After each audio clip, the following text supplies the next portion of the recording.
Hello everybody, and thanks for tuning in again for another digital art lesson.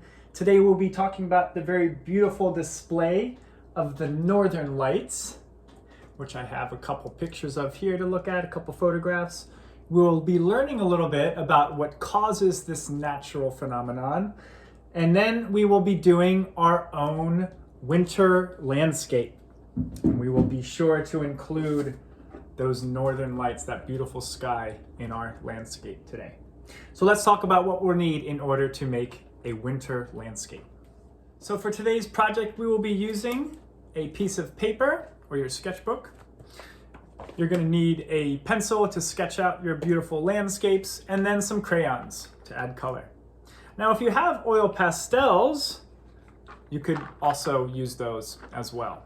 So before we get started drawing our winter landscape, let's talk about the Northern Lights for a moment. Now, I know I showed these briefly at the beginning of the video, but here are 4 photographs of the Northern Lights. These are auroras in the sky here that are very, very colorful, very beautiful. Lots of different colors, right? Pink, red, green, yellow, blue. Lots of very bright, kind of like neon colors, okay? You can think of it like a rainbow in the night sky.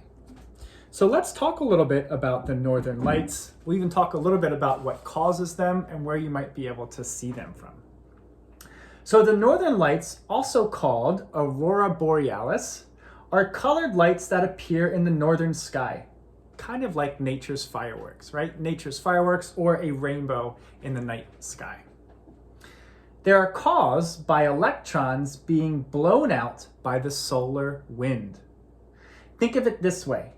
It's like the sun burping out these really small particles, those are the electrons, into the air.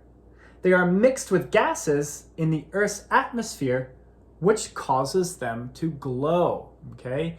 And this might happen 50 miles above the Earth's surface, and it might happen 400 miles above the Earth's surface.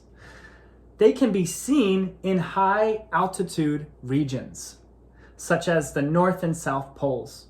Some of the best places to view the Northern Lights are in Iceland, Canada, Greenland, Alaska, so places where it's really cold. And there are even some states in the United States that you can view the Northern Lights from as well. Also, places where it is very cold in our country, such as Idaho and Minnesota, okay? You might be able to see them if the conditions are just right. So let's talk about what we are going to do for our project today.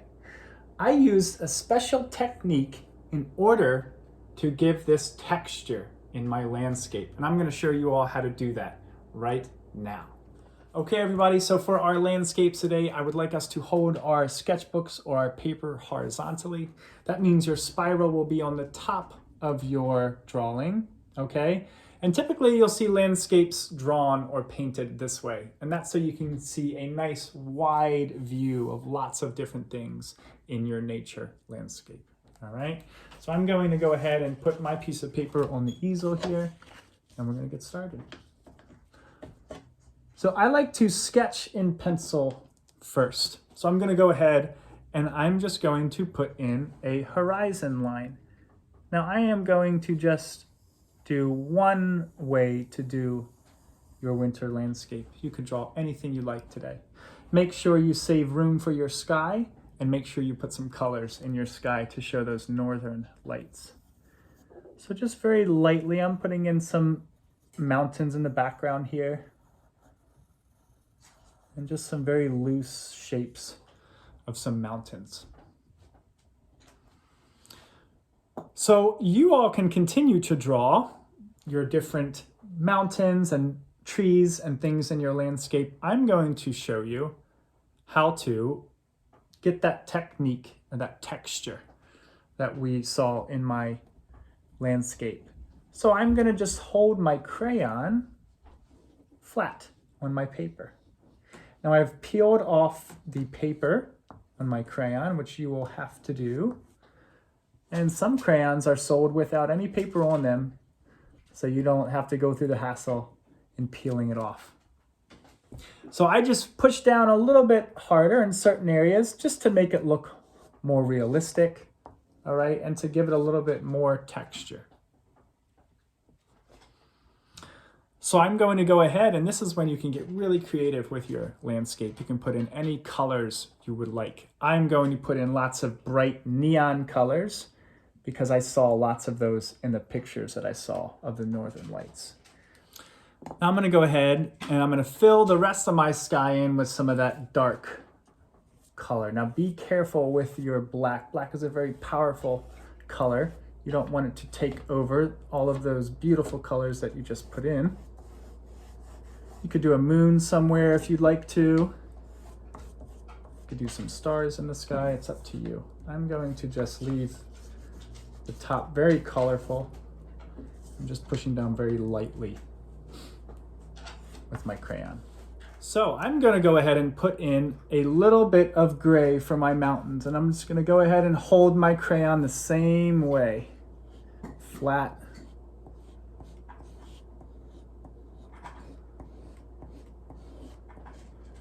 And I'm going to push down harder in certain areas to give my mountains some texture, and I'm leaving the tops white to show the peaks have some snow on them.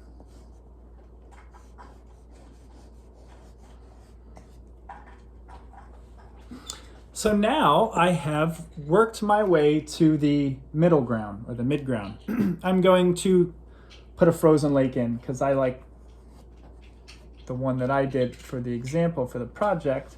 Had fun doing a frozen lake. So I'm just gonna do just the shape of a lake. Might make it a little hard around the edge to give it a nice outline.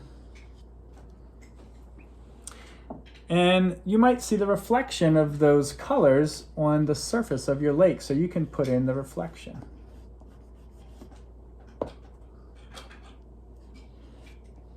And the patterns as well.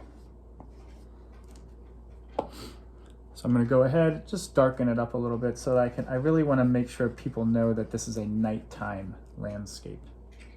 So now you can do anything you'd like. You can put a log cabin in the front. You could put trees in the front. I'm going to make my trees look nice and dark in the foreground. And the ones in your foreground might be bigger than the ones in the background. So make those trees in the background look smaller than the ones that are closer to you. You can put some little shadows in if you want to.